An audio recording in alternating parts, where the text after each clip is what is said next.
In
the name of the Father, and of the Son, and of the Holy Spirit, one triune God.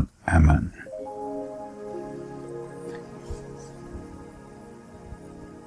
കഴിഞ്ഞ ക്ലാസ്സിൽ നാം യോഹന്നാന്റെ സുവിശേഷം 1-ാം അധ്യായം അതിന്റെ 1 മുതൽ 14 വരെയുള്ള വാക്യങ്ങളാണ് പഠിച്ചത്. യോഹന്നാന്റെ സുവിശേഷം അതിന്റെ 1-ാം അധ്യായം 15 മുതൽ 51 വരെയുള്ള വാക്യങ്ങളാണ് പഠിക്കുവാനായിട്ട് ശ്രമിക്കുന്നത്. ഈ ഭാഗത്തേക്ക് വരുമ്പോൾ പ്രത്യേകിച്ച് സ്നാപക യോഹന്നാന്റെ പ്രവർത്തനമാണ് യോഹന്നാൻ ശ്ലീഹ വിശദീകരിക്കുവാനായിട്ട് ശ്രമിക്കുന്നത്. John the Baptist, God appointed a messenger to announce the arrival of Jesus Christ. His name was John the Baptist, a preacher whose theme was repentance. അനുദപിക്കുവാനായിട്ട് ആഹ്വാനം ചെയ്തുകൊണ്ട് മരുഭൂമിയിൽ വിളിച്ചു പറയുന്നവന്റെ വാക്കായിട്ട് യേശുക്രിസ്തുവിന്റെ മുന്നോടിയായി യോഹന്നാൻ സ്നാപകൻ ഈ ലോകത്തിൽ ജനിച്ചു. അദ്ദേഹത്തിന്റെ പ്രസംഗത്തിന്റെ പ്രധാന ആശയം അനുദപിക്കുക, റിപ്പന്റൻസ്, വരുവാനുള്ള മെശിഹായ്ക്ക് വഴിയൊരുക്കുക. അതിനുവേണ്ടിയാണ് യോഹന്നാൻ സ്നാപകൻ ഈ ലോകത്തിൽ പ്രവർത്തിച്ചത് എന്നാണ് ഈ വേദഭാഗം വെളിപ്പെടുത്തി തരുന്നത്.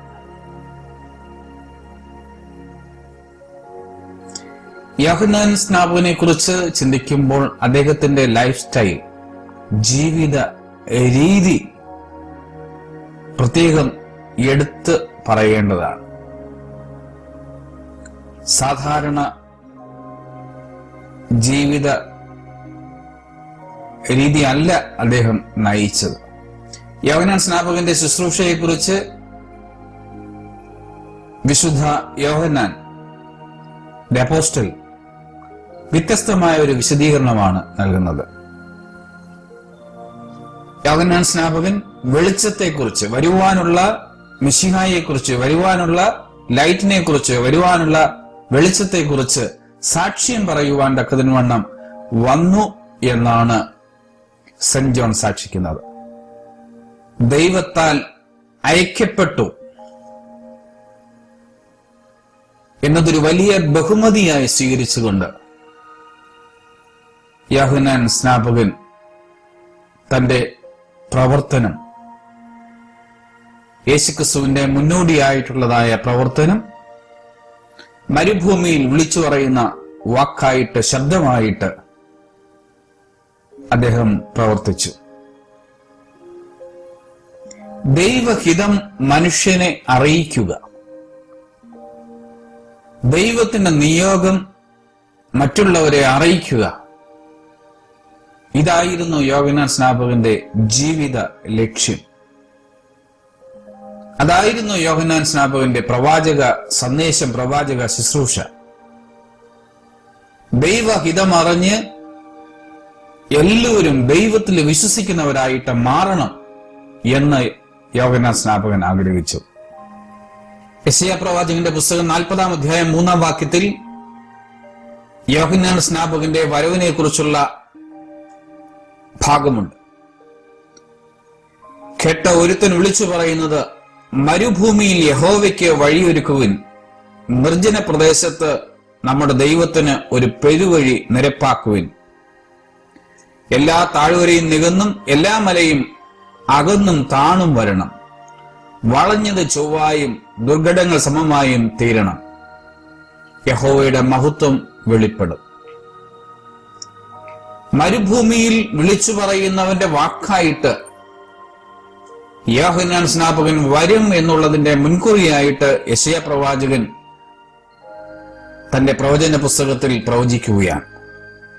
മലാഖി പ്രവാചകന്റെ പുസ്തകം 3-ാം അധ്യായം 1-ാം വാക്യത്തിലും അതിന്റെ സൂചനയുണ്ട്. എനിക്ക് മുമ്പായി വഴി നിരത്തേണ്ടതിന് ഞാൻ എന്റെ ദൂതനെ അയക്കുന്നു. യേശുക്രിസ്തുവിന് വഴിയൊരുക്കുവാനായിട്ട് മുന്നോടിയായി, ദൂതനായി, വഴികാട്ടിയായി സ്നാപക യോഹന്നാൻ വന്നു എന്നുള്ളതിന്റെ മുൻകുറിയാണ് ഈ വേദഭാഗം. വിശുദ്ധ മത്തായി ശ്ലീഹയുടെ സുവിശേഷം 3-ാം അധ്യായം 1-ാം വാക്യം ഇത് തന്നെ ആവർത്തിച്ച് പറയുന്നുണ്ട്. അക്കാലത്ത് യോഹന്നാൻ സ്നാപകൻ വന്നു, യഹൂദ്യ മരുഭൂമിയിൽ പ്രസംഗിച്ചു, സ്വർഗരാജ്യം സമീപിച്ചിരിക്കുകയാൽ മാനസാന്തരപ്പെടുവിൻ എന്ന് പറഞ്ഞു. യോഹന്നാൻ സ്നാപകനെ കുറിച്ച് നാം പഠിക്കുമ്പോൾ യോഹന്നാൻ സ്നാപകന്റെ പിതാവ് അബിയാക്കൂറിൽ ഒരു മഹാപുരോഹിതനായിരുന്നു, സക്കറിയ പുരോഹിതൻ. അമ്മ അഹ്റോന്റെ കൊച്ചുമകളും ആയിരുന്നു. യേശുക്രിസ്തുവിന്റെ പരിശുശ്രൂഷ ആരംഭിക്കുന്നതിന് മുമ്പ് അതിന് വഴിയൊരുക്കിക്കൊണ്ട് യോഹന്നാൻ തന്റെ പ്രസംഗ ശുശ്രൂഷ ആരംഭിക്കുകയാണ്. യോഹന്നാന്റെ ശുശ്രൂഷയെക്കുറിച്ച് ജോസഫസ് തന്റെ പുസ്തകത്തിൽ വ്യക്തമായിട്ട് രേഖപ്പെടുത്തിയിട്ടുണ്ട്. ദൈവദൂതുമായി, ദൈവത്താൽ അയക്കപ്പെട്ട ഒരു പ്രവാചകനായി സ്നാപക യോഹന്നാൻ, യേശുക്രിസ്തുവിന്റെ മുൻകുറിയായി, പ്രവചന ദൗത്യവുമായി യേശുക്രിസ്തു വരുന്നു, അവനെ സ്വീകരിക്കുവാനായിട്ട് ഒരുങ്ങിക്കൊള്ളുവിൻ, മാനസാന്തരത്തിന്റെ ഫലം കായ്ക്കുവിൻ എന്നുള്ള വലിയ സന്ദേശം നൽകിക്കൊണ്ട് യേശുക്രിസ്തുവിന്റെ വരവിന് വഴിയൊരുക്കിക്കൊണ്ട് സ്നാപക യോഹന്നാൻ പ്രവർത്തിക്കുന്നു. സ്നാപക യോഹന്നാന്റെ വേഷം ഏലിയ പ്രവാചകന്റേതുപോലെ ആയിരുന്നു എന്നാണ് ചരിത്രം സാക്ഷിക്കുന്നത്. അവന്റെ സംസാര രീതിയും ഏലിയ പ്രവാചകന്റേത് തുല്യമായിരുന്നു. യോഹന്നാൻ സ്നാപകന്റെ ഭക്ഷണ രീതി വെട്ടുക്കിളിയും കാട്ടുതേനും ആയിരുന്നു എന്നാണ് വേദഭാഗം പഠിപ്പിക്കുന്നത്. വെട്ടുക്കിളിയെ ഭക്ഷണമായി ഉപയോഗിക്കാൻ ലേവ്യ പുസ്തകം 11-ാം അധ്യായം 22-ാം വാക്യത്തിൽ അനുവദിച്ചിട്ടുണ്ട്. ദാരിദ്ര്യത്തിൽ ജീവിച്ചിരുന്ന പുരാതന സമൂഹം വെട്ടുകിളിയെ ഭക്ഷണമായിട്ട് ഉപയോഗിച്ചിരുന്നു എന്ന് ചരിത്ര പുസ്തകങ്ങളിൽ രേഖപ്പെടുത്തിയിട്ടുണ്ട്. യേശുക്രിസ്തുവിന് മുന്നോടിയായി വന്ന യോഹന്നാൻ സ്നാപകൻ നിരവധി പേരെ സ്നാനപ്പെടുത്തി ക്രിസ്തുവിനായിട്ട് ഒരുക്കിയതായിട്ട് വേദഭാഗം പറയുന്നു. യേശുക്രിസ്തുവിനെ ഉൾപ്പെടെ സ്നാനപ്പെടുത്തിയതായിട്ടാണ് വേദഭാഗം പഠിപ്പിക്കുന്നത്. യോഹന്നാന്റെ സ്നാനം കഴിപ്പിക്കൽ ഒരു പുതുമയായിട്ടായിരുന്നു അക്കാലത്ത് ജനം കണ്ടിരുന്നത്. അനേകർ യോഹന്നാനിൽ നിന്ന് സ്നാനം സ്വീകരിച്ചു. അത് യഹൂദർക്ക് വേണ്ടിയുള്ള ഒരു ശുശ്രൂഷയായിരുന്നു. അബ്രഹാമിന്റെ മക്കളായിരുന്നത് കൊണ്ട് ശിക്ഷയിൽ നിന്ന് ഒഴിവാകുകയില്ല എന്ന് യോഹന്നാൻ പറയുന്നു. കാരണം അബ്രഹാം ദൈവത്തിൽ വിശ്വസിച്ച് നീതീകരിക്കപ്പെടുകയാണ് ചെയ്തത്. അബ്രഹാമിന്റെ മക്കൾ എന്ന് പറഞ്ഞതുകൊണ്ട് ദൈവമക്കളായിട്ട് മാറുകയില്ല എന്ന് പൗലോസും സാക്ഷിക്കുന്നുണ്ട്. യോഹന്നാൻ സ്നാപകന്റെ ശുശ്രൂഷ പഠിക്കുമ്പോൾ യോഹന്നാൻ സ്നാപകൻ പ്രഖ്യാപിക്കുകയാണ്, അവന്റെ ചെരുപ്പുകളുടെ വാറുകൾ അഴിപ്പാൻ ഞാൻ യോഗ്യനല്ല എന്ന്. യജമാനൻ വരുമ്പോൾ ചെരുപ്പിന്റെ വാറഴിച്ച് അത് തുളച്ച് വൃത്തിയാക്കി വെക്കുന്നതും അത് അണിയുവാനായിട്ട്, യജമാനന് ധരിക്കുവാനായിട്ട്, അണിയുവാനായിട്ട് എടുത്തു കൊടുക്കുന്നതുമാണ് അന്നത്തെ അടിമയുടെ ജോലിയാണ്. ആ അടിമയുടെ പദവിക്ക് പോലും താൻ യോഗ്യനല്ല. യേശുക്രിസ്തുവിന്റെ ചെരുപ്പുകളുടെ വാറുകൾ അഴിപ്പാൻ പോലും താൻ യോഗ്യനല്ല എന്നാണ് യോഹന്നാൻ സ്നാപകൻ പ്രഖ്യാപിക്കുന്നത്. അതിലൂടെ തനിക്ക് പിന്നാലെ വരുന്നവൻ അതിശ്രേഷ്ഠനാണ്, ഏറ്റവും വലിയവനാണ് എന്ന് യോഹന്നാൻ സ്നാപകൻ മറ്റുള്ളവരിലേക്ക് ആ ഒരു വലിയൊരു സന്ദേശം പകർന്നു കൊടുക്കുന്നു. ഞാനോ കുറയണം, അവനോ വളരണം. ഈ ഒരു ജീവിത ശൈലിയായിരുന്നു യോഹന്നാൻ സ്നാപകന്റെ. യോഹന്നാൻ സ്നാപകന്റെ ശുശ്രൂഷയെക്കുറിച്ച് സെന്റ് ജോൺ വിശദമാക്കുന്നത്, ദൈവം അയച്ചിട്ട് ഒരു മനുഷ്യൻ വന്നു. അവൻ വെളിച്ചത്തെക്കുറിച്ച്, വരുവാനുള്ള വെളിച്ചത്തെക്കുറിച്ച് സാക്ഷ്യം പറയുവാനായിട്ടാണ് വന്നത്. 1-ാം അധ്യായത്തിന്റെ 8-ാം വാക്യം. ഏത് മനുഷ്യനെയും പ്രകാശിപ്പിക്കുന്ന സത്യ വെളിച്ചമായ യേശുക്രിസ്തുവിന്റെ വരവിനെ കുറിച്ചുള്ള മുന്നറിയിപ്പ് യോഹന്നാൻ സ്നാപകൻ നൽകുകയാണ്. മാത്രമല്ല, യോഹന്നാൻ സ്നാപകന്റെ ഒരു പ്രഖ്യാപനം, അവൻ ലോകത്തിൽ ഉണ്ടായിരുന്നു, ഈ പ്രപഞ്ചത്തിലും അവൻ ഉണ്ടായിരുന്നു എന്ന് മുൻകൂട്ടി യോഹന്നാൻ സ്നാപകനും പ്രഖ്യാപിക്കുകയാണ്. 1-ാം അധ്യായം 15-ാം വാക്യത്തിൽ പറയുന്നു, എന്റെ പിന്നാലെ വരുന്നവൻ എനിക്ക് മുമ്പനായി തീർന്നു, അവൻ എനിക്ക് മുമ്പേ ഉണ്ടായിരുന്നു എന്ന് ഞാൻ പറഞ്ഞവൻ ഇവൻ തന്നെ എന്ന് വിളിച്ചു പറഞ്ഞു. എന്റെ പിന്നാലെ വരുന്നവൻ യേശുക്രിസ്തു എനിക്ക് മുമ്പനായി തീർന്നു. അതിന്റെ കാരണം, താൻ ജനിക്കുന്നതിന് മുമ്പ് തന്നെ യേശുക്രിസ്തു ഉണ്ടായിരുന്നു. ഈ പ്രപഞ്ചത്തിന്റെ സൃഷ്ടിയുടെ ആരംഭത്തിൽ തന്നെ യേശുക്രിസ്തു ഉണ്ടായിരുന്നു എന്ന് സ്നാപക യോഹന്നാൻ സാക്ഷിക്കുകയാണ്. അതുകൊണ്ട് തന്നെയാണ് എനിക്ക് പിന്നാലെ വരുന്നവൻ എന്റെ മുമ്പനാണ് എന്ന് യോഹന്നാൻ സ്നാപകൻ സാക്ഷിക്കുന്നത്. 1-ാം അധ്യായം 16-ാം വാക്യം. അവന്റെ നിറവിൽ നിന്ന് നമുക്കെല്ലാവർക്കും കൃപമേൽ കൃപ ലഭിച്ചിരിക്കുന്നു. അവന്റെ നിറവിൽ യേശുക്രിസ്തു കൃപ കൊണ്ട് നിറഞ്ഞവനാണ്. ദൈവിക കൃപ അവനിൽ പരിപൂർണമായി നിറഞ്ഞിരിക്കുന്നു. ഇനി അല്പം പോലും ശേഷിപ്പില്ല നിറയുവാനായിട്ട്. ആ നിറവിൽ നിന്നാണ്, ആ പൂർണ്ണതയിൽ നിന്നാണ് നമുക്ക് ദൈവിക കൃപ ലഭിക്കുന്നത് എന്ന് യോഹന്നാൻ സ്നാപകൻ സാക്ഷിക്കുകയാണ്. ഇവിടെ ദൈവത്തിൽ നിന്നുള്ളതായ കൃപയുടെ പ്രവാഹമായി, കൃപയുടെ നിറവായി, പൂർണ്ണതയായി യേശുക്രിസ്തുവിലൂടെ പരിശുദ്ധ സഭയ്ക്ക്, ക്രിസ്തുവിൽ വിശ്വസിക്കുന്നവർക്ക് അവനിലൂടെ ആ കൃപ ലഭ്യമാകുന്നു. ഈ കൃപയ്ക്ക്, ഈ ദൈവത്തിൽ നിന്ന് യേശുക്രിസ്തുവിലൂടെ ലഭിക്കുന്ന കൃപയ്ക്ക് അന്ത്യമില്ല. അനുസ്യൂതം ആ കൃപ മാനവജാതിയിലേക്ക് പകർന്നു കൊണ്ടേയിരിക്കുന്നു. അതൊരു എൻഡില്ല, ഒരവസാനമില്ല. സൃഷ്ടിയായ ഓരോ മനുഷ്യനും അവന്റെ ആവശ്യമനുസരിച്ച് ദൈവഹിതം നടപ്പിലാകുവാൻ തക്കതിന് വേണം. ദൈവം നമ്മെ അറിയുന്നു, നമ്മുടെ ആവശ്യം എന്തെന്ന് ദൈവം അറിയുന്നു. ആ ആവശ്യം അനുസരിച്ച് ദൈവത്തിന്റെ കൃപ നമ്മിലേക്ക് പകരുന്നു. ആ ആവശ്യം നിശ്ചയിക്കപ്പെടുന്നത്, നിന്റെ ആവശ്യം എന്തെന്ന് നിശ്ചയിക്കപ്പെടുന്ന ദൈവമാണ്. നമുക്കെല്ലാവർക്കും നിരവധി ആവശ്യങ്ങളുണ്ട്, ആഗ്രഹങ്ങളുണ്ട്, അഭിലാഷങ്ങളുണ്ട്. അതെല്ലാ സമയവും നിറവേറ്റപ്പെട്ടു എന്ന് വരികയില്ല. നിറവേറ്റപ്പെടേണ്ട ആവശ്യം അത് യഥാസമയം നിവൃത്തിയാകുവാൻ തക്കതിൻവണ്ണം നാം അറിയാതെ തന്നെ ദൈവിക കൃപ നമ്മിലേക്ക് പകരും, യേശുക്രിസ്തുവാകുന്ന വലിയ കൃപയുടെ നിറവിലൂടെ. അവരിലൂടെയാണ് ആ ദൈവിക കൃപ മനുഷ്യനിലേക്ക്, സൃഷ്ടിയിലേക്ക് പകരപ്പെടുന്നത്. ചില അവസരങ്ങളിൽ നാം ആഗ്രഹിക്കുന്നത് പോലെ, പ്രതീക്ഷിക്കുന്നത് പോലെ കാര്യങ്ങൾ നടക്കുന്നില്ല എന്നുള്ള തോന്നലുണ്ടാകാം. അത് ദൈവഹിതമല്ല. നാം ആഗ്രഹിക്കുന്നത് പോലെ എല്ലാം നടക്കണമെന്ന് ചിന്തിക്കുന്ന ദൈവഹിതമല്ല. ദൈവഹിതം നമ്മിൽ നിറവേറ്റപ്പെടണം. അതിന് നാം നമ്മെ തന്നെ ഒരുക്കുക. തീർച്ചയായിട്ടും ദൈവിക കൃപ യേശുക്രിസ്തുവിലൂടെ നമ്മിലേക്ക് പകർന്ന്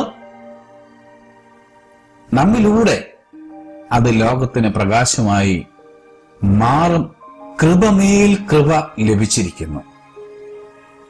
കൃപമേൽ കൃപ, അതിന്റെ പൂർണ്ണതയെക്കുറിച്ച് പറയുവാൻ വേണ്ടിയാണ് കൃപമേൽ കൃപ ലഭിച്ചിരിക്കുന്നു എന്ന് പറയുന്നത്. അവിടെ അല്പം പോലും കുറവില്ല, പരിപൂർണമാണ് എന്ന അർത്ഥത്തിലാണ് കൃപമേൽ കൃപ ലഭിച്ചിരിക്കുന്നു എന്നുള്ള ആ പ്രയോഗം. Grace is Christ's uncreated energy given to us through His love and mercy. അദൃശ്യമായ ദൈവത്തിന്റെ കൃപ യേശുക്രിസ്തുവിലൂടെ നമ്മിലേക്ക് പകരുന്നു. Truth includes His faithfulness to His promises and covenants and to the reality of His words and gifts. സകല സത്യത്തേക്കും വഴി നടത്തുന്ന യേശുക്രിസ്തു, കൃപമേൽ കൃപയാകുന്ന വലിയ ഗ്രേസ്, ആ വലിയ അനുഗ്രഹങ്ങൾ വിശ്വസിക്കുന്നവന്, യേശുക്രിസ്തുവിൽ വിശ്വസിക്കുന്നവന്, യേശുക്രിസ്തുവാകുന്ന സത്തയിൽ യേശുക്രിസ്തു ഏത് പ്രകാരം ഈ ലോകത്തിൽ ജീവിച്ചുവോ അപ്രകാരം ജീവിക്കുന്നവന്, ആ സത്യം ഉള്ളവന്, ആ നന്മയുള്ളവന്, ആ സ്നേഹമുള്ളവന് ഈ കൃപ ലഭിക്കുന്നു എന്ന് വേദഭാഗം പഠിപ്പിക്കുന്നു. മനുഷ്യനെ ദൈവീകരിക്കുന്നതിന് വേണ്ടി, ദൈവിക്കേഷൻ, ദൈവീകരിക്കുന്നതിന് വേണ്ടി പുത്രൻ തമ്പുരാൻ ഈ ലോകത്തിലേക്ക് വന്നു. ആ ദൈവീകരണ പ്രക്രിയയ്ക്ക് വേണ്ടിയാണ് ഈ ദൈവിക കൃപ മനുഷ്യരിലേക്ക് പകരുന്ന ആ ഫുൾനെസ്, കൃപമേൽ കൃപ, ആ പൂർത്തീകരണ ഭാവം, ഫുൾനെസ് ആണ് അവിടെ വെളിവാകുന്നത്. ഓവർ അബണ്ടൻസ് ഓഫ് ഗ്രേസ്, കൃപമേൽ കൃപ ധാരാളമായി ഒഴുകുന്ന അനുഭവമാണ് ഇവിടെ വെളിപ്പെടുത്തിയിരുന്നത്. 1-ാം അധ്യായം 17-ാം വാക്യം, ന്യായപ്രമാണം മോശ മുഖാന്തരം ലഭിച്ചു, കൃപയും സത്യവും യേശുക്രിസ്തു മുഖാന്തരം വന്നു. ന്യായപ്രമാണം മോശ മുഖാന്തരം ലഭിച്ചു, കൃപയും സത്യവും, ഗ്രേസ് ആൻഡ് ട്രൂത്ത്, അത് യേശുക്രിസ്തുവിലൂടെ ലോകത്തിലേക്ക് വന്നു. ന്യായപ്രമാണം മോശ മുഖാന്തരം ലഭിച്ചു എന്ന് പറയുന്നുണ്ടെങ്കിലും അത് മോശയുടെ ന്യായപ്രമാണം അല്ലായിരുന്നു, ദൈവത്തിന്റെ ന്യായപ്രമാണം. ദൈവിക കൽപ്പനകളാണ് മോശയിലൂടെ ലോക ജനതയ്ക്ക് നൽകിയത്. ന്യായപ്രമാണം ഒരു നിഴൽ മാത്രമായിരുന്നു. മോശ മുഖാന്തരം ലഭിച്ച ന്യായപ്രമാണം വരുവാനുള്ള കൃപയുടെ സത്യത്തിന്റെ മുൻകുറിയായി, നിഴൽ മാത്രമായി ലോകത്തിന് നൽകപ്പെട്ടു. കൊലോസ്യ ലേഖനം 2-ാം അധ്യായം 17-ാം വാക്യവും എബ്രായ ലേഖനം 10-ാം അധ്യായം 1-ാം വാക്യവും ന്യായപ്രമാണം വരുവാനുള്ള കൃപയുടെ സത്യത്തിന്റെ നിഴൽ മാത്രമായിരുന്നു എന്ന യാഥാർത്ഥ്യം സാക്ഷീകരിക്കുന്നു. കൊലോസ്യ ലേഖനം 2-ാം അധ്യായം 16-17 വാക്യങ്ങൾ, അതുകൊണ്ട് ഭക്ഷണപാനങ്ങൾ സംബന്ധിച്ചു പെരുന്നാൾ, വാവ്, ശബത് എന്നീ കാര്യങ്ങളിലോ ആരും നിങ്ങളെ വിധിക്കരുത്. ഇവ വരുവാനുള്ളവയുടെ നിഴൽ അത്രേ. ന്യായപ്രമാണം വരുവാനുള്ള കൃപയുടെ സത്യത്തിന്റെ നിഴൽ മാത്രമാണ് എന്ന യാഥാർത്ഥ്യം കൊലോസ്യ ലേഖനത്തിലൂടെ പൗലോസ് അപ്പോസ്തലൻ വിശദമാക്കുകയാണ്. എബ്രായ ലേഖനം 10-ാം അധ്യായം 1-ാം വാക്യത്തിലും പറയുന്നുണ്ട്, ന്യായപ്രമാണം വരുവാനുള്ള നന്മകളുടെ നിഴലല്ലാതെ കാര്യങ്ങളുടെ സാക്ഷാൽ സ്വരൂപമല്ലായിക്കൊണ്ട് എന്നുള്ള യാഥാർത്ഥ്യം വെളിപ്പെടുത്തുന്നു. ന്യായപ്രമാണം വരുവാനുള്ള നന്മകളുടെ നിഴൽ മാത്രമാണ്. മോശെ മുഖാന്തരം ലഭിച്ച ന്യായപ്രമാണം വരുവാനുള്ള നന്മയുടെ, കൃപയുടെ, സത്യത്തിന്റെ നിഴലാണ് എന്ന് പൗലോസ് അപ്പോസ്തലൻ സാക്ഷീകരിക്കുന്നു. ന്യായപ്രമാണത്തിന്റെ അടുത്ത പടിയായി ലോകത്തിലേക്ക് വന്നത് യേശുക്രിസ്തുവിലൂടെ വന്ന കൃപയും സത്യവുമാണ്. ന്യായപ്രമാണം പാപത്തെ തുറന്നു കാട്ടി അതിന് ശിക്ഷ വിധിക്കുന്ന ഒരു രീതിയായിരുന്നു ഉള്ളത്. എന്നാൽ കൃപയാകുന്ന, സത്യമാകുന്ന, സകല സത്യത്തെയും നീതീകരിക്കുന്ന, വെളിപ്പെടുത്തുന്ന സത്യസത്യമാകുന്ന യേശുക്രിസ്തു പാപത്തെ ക്ഷമിക്കുകയും പരിഹരിക്കുകയും ചെയ്യുന്നു. നിന്റെ പാപം എത്ര കടും ചുവപ്പാണെങ്കിലും ഹിമം പോലെ വെളുപ്പിക്കുവാൻ യേശുക്രിസ്തുവാകുന്ന കൃപയ്ക്ക് സാധിക്കും. കൃപയുടെ ശുശ്രൂഷകനായി, ദൈവത്തിൽ നിന്ന് അനുസ്യൂതമായി ഒഴുകുന്ന കൃപയുടെ ശുശ്രൂഷകനായി യേശുക്രിസ്തു പ്രപഞ്ചത്തിലേക്ക് വന്നു. 1-ാം അധ്യായം 18-ാം വാക്യം, ദൈവത്തെ ആരും ഒരു നാളും കണ്ടിട്ടില്ല, പിതാവിന്റെ മടിയിലിരിക്കുന്ന ഏകജാതനായ പുത്രൻ അവനെ വെളിപ്പെടുത്തിയിരിക്കുന്നു.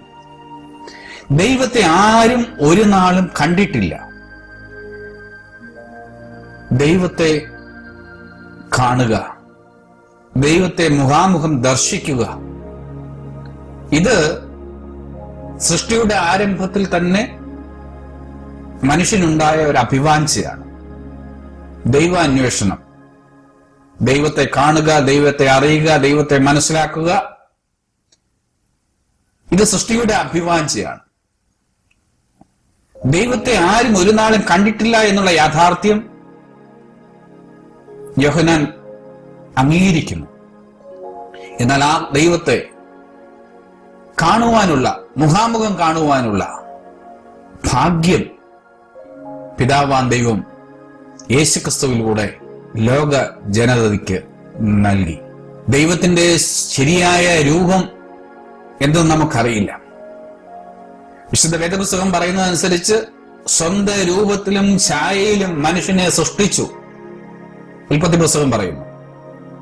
സ്വാഭാവികമായിട്ടും ആ വേദഭാഗം പഠിക്കുമ്പോൾ മനുഷ്യരുടെ രൂപസാദൃശ്യം, ഈ രൂപം, ഈ ഛായ, ഈ പ്രകൃതി ഈ രീതിയിൽ ദൈവമാണ് എന്ന് മനുഷ്യൻ ദൈവത്തെക്കുറിച്ചുള്ള സങ്കല്പം, തന്റെ സ്വരൂപത്തിലും സാദൃശ്യത്തിലും മനുഷ്യനെ സൃഷ്ടിക്കുക എന്നതുകൊണ്ട് അർത്ഥമാക്കുന്നത് ദൈവത്തിന് ഉള്ള ആലോചന, ശക്തി, ബുദ്ധി, കഴിവ്, ചിന്ത, ഇതെല്ലാം തന്നെ മനുഷ്യരിലേക്ക് പകർന്നിരിക്കുന്നു. മറ്റ് മൃഗ, സസ്യ, ജന്തുക്കൾക്ക് വ്യത്യസ്തമായി മനുഷ്യന്റെ പ്രത്യേകത ആലോചിക്കുവാനുള്ള കഴിവ്, ബുദ്ധിശക്തി, ചിന്താശക്തി, സംസാരശക്തി, ഇതെല്ലാം തന്നെ മനുഷ്യന് മാത്രമുള്ളതാണ്. ദൈവത്തിന്റെ സ്വരൂപവും ദൈവ സാദൃശ്യവും ഇത് മനുഷ്യനിലേക്ക് പകരുന്നതിലൂടെ ദൈവത്തിനുള്ള ഈ കഴിവുകൾ മനുഷ്യരിലേക്ക് ദൈവം പകർന്ന് നൽകിയിരിക്കുന്നു. ദൈവ ദർശനം സൃഷ്ടിക്ക് സാധ്യമാകണമെങ്കിൽ യേശുക്രിസ്തുവിനെ കാണുക എന്നുള്ളതാണ്, യേശുക്രിസ്തുവിനെ അനുഭവിക്കുക എന്നുള്ളതാണ്. ഭൂമിയിലേക്ക് മനുഷ്യാവതാരം ചെയ്ത യേശുക്രിസ്തുവിനെ കാണുന്നതിലൂടെ, അനുഭവിക്കുന്നതിലൂടെ, തൊട്ടറിഞ്ഞതിലൂടെ മനുഷ്യന് ദൈവത്തെ കാണുവാനുള്ള ഭാഗ്യം പിതാവാൻ ദൈവം സൃഷ്ടിക്ക് നൽകി. പിതാവിന്റെ മടിയിലിരിക്കുന്ന ഏകജാതനായ പുത്രൻ അവനെ വെളിപ്പെടുത്തിയിരിക്കുന്നു. പിതാവാം ദൈവത്തിന്റെ മടിയിലിരിക്കുന്ന ഏകജാതനായ പുത്രൻ മനുഷ്യാവതാരം ചെയ്ത് മനുഷ്യരുടെ ഇടയിൽ പാർത്ത് സ്വയം വെളിപ്പെടുത്തിയിരിക്കുന്നു. പിതാവിന്റെ മടിയിലിരിക്കുന്നവൻ സ്നേഹത്തിന്റെയും സംസർഗത്തിന്റെയും സാമീപ്യത്തിന്റെയും അത്യുന്നതാവസ്ഥ വെളിപ്പെടുത്തുകയാണ് പിതാവിന്റെ മടി എന്നതുകൊണ്ട് അർത്ഥമാക്കുന്നത്. പദവിയുടെയും ഭദ്രതയുടെയും സ്ഥാനമാണ് പിതാവിന്റെ മടി. അതൊരു സ്ഥലമല്ല, അതൊരു അനുഭവമാണ്. പിതാവിന്റെ സാമീപ്യത്തിൽ ഇരിക്കുന്ന ഏകജാതനായ പുത്രൻ ഏകജാതനായ ദൈവം എന്നാണ് ചില കയ്യെഴുത്ത് പ്രതികളിൽ പറയുന്നത്. No one has seen God at any time. ദൈവത്തെ ആരും ഒരു നാളും കണ്ടിട്ടില്ല. No one can see the nature or essence of God. ദൈവത്തിന്റെ ഉണ്മ, സത്ത ആരും ഒരു നാളും കണ്ടിട്ടില്ല. Only one who is himself divine can see God. And thus the Son is the only one who can declare him. യേശുക്രിസ്തു, അവനിലൂടെ, ആ യാഥാർത്ഥ്യത്തിലൂടെ സൃഷ്ടിക്ക് ദൈവത്തെ കാണുവാനുള്ള ഭാഗ്യം ലഭിച്ചിരിക്കുന്നു. Moses saw the back of God. Exodus chapter 13 verse 21 and 23. ദൈവത്തിന്റെ പിൻഭാഗം മോശ ദർശിച്ചു എന്ന് പറയുന്നു. Isaiah saw his glory. ദൈവ മഹത്വം മുഖാമുഖം ദർശിച്ചു ഐശയ. എന്നാൽ പുതിയത്തിലേക്ക് വരുമ്പോൾ യേശുക്രിസ്തുവിലൂടെ ദൈവത്തെ കാണുവാൻ, ദൈവത്തെ അനുഭവിക്കുവാൻ, ദൈവത്തെ ദർശിക്കുവാൻ സൃഷ്ടിക്ക് ഭാഗ്യം ലഭിച്ചിരിക്കുന്നു. പിതാവാൻ ദൈവത്തിന്റെ മടിയിലിരിക്കുന്ന ഏകജാതനായ പുത്രൻ ആ ദൈവത്വം ഭൂമിയിൽ വെളിപ്പെടുത്തിയിരിക്കുന്നു. ആ സത്തയെ സൃഷ്ടിക്ക് കാട്ടിക്കൊടുത്തിരിക്കുന്നു പുത്രൻ തമ്പുരാൻ. 19 മുതൽ 27 വരെയുള്ള വാക്യങ്ങൾ. നീ ആരെന്ന് യോഹന്നാനോട് ചോദിക്കേണ്ടതിന് യഹൂദന്മാർ യെരുശലേമിൽ വന്ന പുരോഹിതന്മാരെയും ലേവ്യരെയും അവന്റെ അടുക്കൽ അയച്ചപ്പോൾ അവന്റെ സാക്ഷ്യം എന്തെന്നാൽ അവൻ മറക്കാതെ ഏറ്റുപറഞ്ഞു, ഞാൻ ക്രിസ്തുവല്ല എന്ന് ഏറ്റുപറഞ്ഞു. പിന്നെ എന്ത്, നീ ഏലിയാവോ എന്ന് അവനോട് ചോദിച്ചതിന് അല്ല എന്ന് പറഞ്ഞു. നീ പ്രവാചകനോ എന്നതിന് അല്ല എന്ന് അവൻ പറഞ്ഞു. അവർ അവനോട്, നീ ആരാകുന്നു? ഞങ്ങളെ അയച്ചവരോട് ഉത്തരം പറയേണ്ടതിന് നീ നിന്നെക്കുറിച്ച് തന്നെ എന്ത് പറയുന്നു എന്ന് ചോദിച്ചതിന് അവൻ യെശയ്യാ പ്രവാചകൻ പറഞ്ഞതുപോലെ കർത്താവിന്റെ വഴി നേരെയാക്കുവിൻ എന്ന മരുഭൂമിയിൽ വിളിച്ചു പറയുന്നവന്റെ ശബ്ദം ഞാനാകുന്നു എന്ന് പറഞ്ഞു. യോഹന്നാൻ ആരാണ് എന്നുള്ള ചോദ്യത്തിന് പുരോഹിതനാണോ അതോ പ്രവാചകനാണോ എന്നുള്ള ചോദ്യത്തിന് സ്നാപക യോഹന്നാൻ മറുപടി പറയുന്നത്, കർത്താവിന്റെ വഴി ഒരുക്കുവാൻ, കർത്താവിന്റെ വഴി നേരെയാക്കുവാൻ അയക്കപ്പെട്ട മരുഭൂമിയിൽ വിളിച്ചു പറയുന്നവന്റെ ശബ്ദമായിട്ട് യോഹന്നാൻ സ്നാപകൻ വന്നു എന്ന് തന്നെക്കുറിച്ച് സാക്ഷിക്കുകയാണ്. അവിടെ വീണ്ടും യഹൂദന്മാർ സംശയം ചോദിക്കുന്നു. അയക്കപ്പെട്ടവൻ പരീശന്മാരുടെ കൂട്ടത്തിലുള്ളവരായിരുന്നു. എന്നാൽ നീ ക്രിസ്തുവല്ല, ഏലിയാവല്ല, പ്രവാചകനുമല്ല എന്ന് വരികിൽ പിന്നെ നീ സ്നാനം കഴിപ്പിക്കുന്നത് എന്ത് എന്ന് യോഹന്നാൻ സ്നാപകനോട് ചോദിക്കുന്നു. അതിന് മറുപടിയായിട്ട് യോഹന്നാൻ സ്നാപകൻ പറയുന്നത്, ഞാൻ വെള്ളത്താൽ സ്നാനം കഴിപ്പിക്കുന്നു, എന്നാൽ നിങ്ങൾ അറിയാത്ത ഒരുത്തൻ നിങ്ങളുടെ ഇടയിൽ നിൽക്കുന്നുണ്ട്. എന്റെ പിന്നാലെ വരുന്നവൻ തന്നെ, അവന്റെ ചെരുപ്പിന്റെ വാറ് അഴിപ്പാൻ ഞാൻ യോഗ്യനല്ല. എന്റെ പിന്നാലെ വരുന്നവൻ, അവൻ നിങ്ങളുടെ ഇടയിലുണ്ട്. യേശുക്രിസ്തുവിന്റെ പരസ്യശുശ്രൂഷ ആരംഭിച്ചിട്ടില്ല ആ സമയത്ത്. യേശുക്രിസ്തുവിനെ മുൻകൂട്ടി യോഹന്നാൻ സ്നാപകൻ മനസ്സിലാക്കി. യേശുക്രിസ്തു ആരെന്ന് മനസ്സിലാക്കി. പക്ഷെ വെളിപ്പെടുത്തുന്നില്ല. അതിനുള്ള സമയമായിട്ടില്ല. എനിക്ക് പിന്നാലെ ഒരുവൻ വരുന്നുണ്ട്, അവൻ നിങ്ങളുടെ ഇടയിലുണ്ട് എന്ന് മുൻകൂട്ടി പറയുന്നുണ്ട് ജനങ്ങളോട്. പക്ഷെ ആരെന്ന് വെളിപ്പെടുത്തുന്നില്ല. സ്നാപക യോഹന്നാൻ അറിയാം അതാരണം, പക്ഷെ ചൂണ്ടിക്കാണി കൊടുക്കുന്നില്ല. നിങ്ങളുടെ ഇടയിൽ ഉണ്ടെന്ന് പറയുന്നു. അവന്റെ ചെരുപ്പുകളുടെ വാറഴിപ്പാൻ ഞാൻ യോഗ്യനല്ല എന്ന് പറഞ്ഞു. അവന് വഴിയൊരുക്കുവാനായിട്ട് കടന്നു വന്നവനാണ് സ്നാപക യോഹന്നാൻ എന്ന് സ്വയം മറ്റുള്ളവരുടെ മുമ്പിൽ പ്രഖ്യാപിക്കുകയാണ്. വീണ്ടും 29 മുതലുള്ള വാക്യങ്ങൾ പഠിക്കുമ്പോൾ, നീ ആരാകുന്നു എന്ന് യഹൂദന്മാർ ചോദിച്ചതിന് അവരുടെ സംശയം തീരുന്നില്ല. അവർ വീണ്ടും ചോദിക്കുകയാണ്, നീ ആരാകുന്നു? യോഹന്നാൻ സ്നാപകന്റെ മറുപടി, മിശിഹാ രാജാവിന് വഴി ഒരുക്കി കൊടുക്കുന്ന ജോലിക്കാരനാണ് താൻ എന്നായിരുന്നു യോഹന്നാൻ സ്നാപകന്റെ മറുപടി. വിശുദ്ധ മത്തായി ശ്ലീഹായുടെ സുവിശേഷം 3-ാം അധ്യായം 3-ാം വാക്യം, മരുഭൂമിയിൽ വിളിച്ചു പറയുന്നതിന്റെ വാക്കാവിത്, കർത്താവിന് വഴിയൊരുക്കി അവന്റെ പാത നിരപ്പാക്കുവിൻ എന്നിങ്ങനെ യെശയ്യാ പ്രവാചകൻ പറഞ്ഞവൻ ഇവൻ തന്നെ. യെശയ്യാ പ്രവാചകൻ മുൻകൂട്ടി പ്രവചിച്ചു, കർത്താവിന് വഴിയൊരുക്കുവാനായിട്ട് ഒരുവൻ വരും. അങ്ങനെ യെശയ്യാ പ്രവാചകൻ പറഞ്ഞവൻ ഇവൻ തന്നെ എന്ന് സാക്ഷിക്കുകയാണ് ഇവിടെ. യോഹന്നാൻ സ്നാപകന് ഒട്ടക രോമം കൊണ്ടുള്ളതായ ഉടുപ്പും അരയിൽ തോൽവാറും ഉണ്ടായിരുന്നു. അവന്റെ ആഹാരമോ വെട്ടുക്കിളിയും കാട്ടുതേനും ആയിരുന്നു. അന്ന് യെരുശലേമ്യരും യഹൂദ്യ ദേശക്കാരൊക്കെയും യോർദാന്റെ ഇരുകരയുമുള്ള എല്ലാ നാട്ടുകാരും പുറപ്പെട്ട് അവന്റെ അടുക്കൽ ചെന്നു തങ്ങളുടെ പാപങ്ങളെ ഏറ്റുപറഞ്ഞുകൊണ്ട് യോർദാൻ നദിയിൽ അവനാൽ സ്നാനമേറ്റു. സ്നാനം കഴിപ്പിക്കുവാനുള്ള അധികാരം എന്തെന്ന് യഹൂദന്മാർ യോഹന്നാനോട് ചോദിക്കുകയാണ്.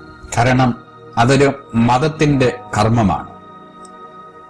മതകർമ്മം ചെയ്യുവാൻ യോഹന്നാന് അധികാരമുണ്ടോ എന്നാണ് അവിടെ യഹൂദന്മാർ യോഹന്നാനോട് ചോദിക്കുന്നത്. അക്കാലങ്ങളിൽ പുറജാതികളിൽ നിന്ന് യഹൂദ മതത്തിലേക്ക് സ്വീകരിക്കുന്നവരെ സ്നാനം നൽകി മതത്തിലേക്ക് ചേർക്കുന്ന രീതി ഉണ്ടായിരുന്നു. എന്നാൽ യോഹന്നാൻ സ്നാപകൻ യഹൂദന്മാരെയാണ് സ്നാനം കഴിപ്പിക്കുന്നത്.